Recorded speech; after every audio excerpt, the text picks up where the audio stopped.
In 2021, the White House hosted a major summit to celebrate the future of electric vehicles. They invited the heavyweights of the legacy auto industry, representatives from GM, Ford, and Chrysler. But the invitation list omitted the most prominent player in the industry, Tesla. The company responsible for the majority of EV production on American soil was left out. The administration leaned on a technicality to justify the decision. Because the event was officially a celebration of new tailpipe standards, and electric cars don't have tailpipes, they argued Tesla wasn't a relevant participant. That specific bureaucratic choice alienated the world's most recognizable EV pioneer. Elon Musk publicly broke ranks with the Democratic Party, signaling a shift that would move far beyond a simple disagreement over a guest list. This grievance set off a chain reaction.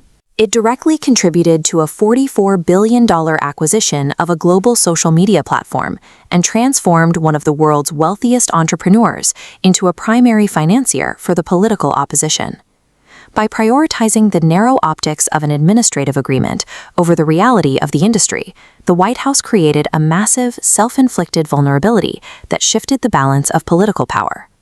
While billionaires might clash with the current administration, the underlying economic rules are designed to protect their wealth with remarkable precision. The ultra-wealthy utilize a specific tax strategy that allows them to access millions in liquid cash without ever triggering an income tax bill. Instead of selling their public stock and paying capital gains taxes, they use those shares as collateral for massive bank loans. Classified as a loan rather than income, this allows them to receive millions in cash while maintaining a $0 tax liability. This stands in stark contrast to the experience of a sway teacher or a firefighter.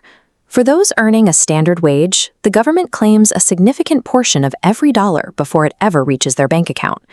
The American tax code effectively subsidizes the accumulation of elite wealth while maintaining a heavy, inescapable levy on the wages of the working class.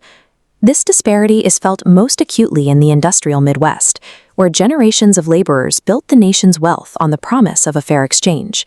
That promise is the core of the American dream, the idea that anyone, regardless of their starting point, can come out ahead through hard work.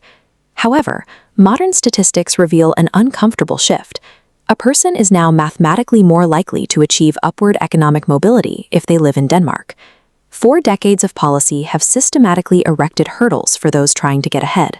High taxes on labor and low taxes on capital make it nearly impossible to bridge the gap if you don't start with inherited wealth. This unchecked inequality eventually hardens into political power.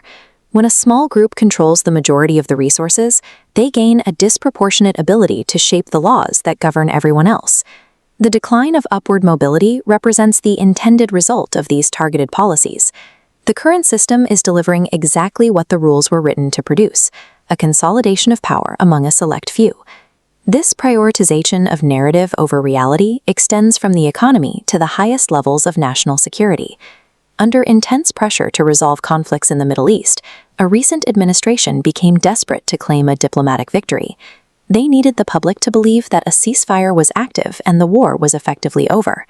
To protect this illusion of peace, the administration took an extreme step.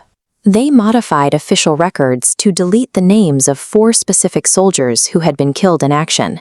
Acknowledging these deaths would have forced the White House to admit that the ceasefire was a failure. By erasing these names from the ranks of the fallen, they chose to maintain a false political narrative rather than honor the truth of the conflict. This cover-up shares the same DNA as the EV summit snub.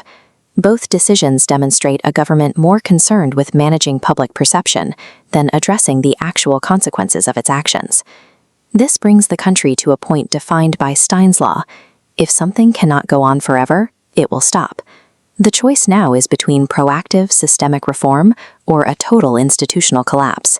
If the nation continues to value corporate optics and elite power over truth and human life, the current political system will lose its ability to function entirely.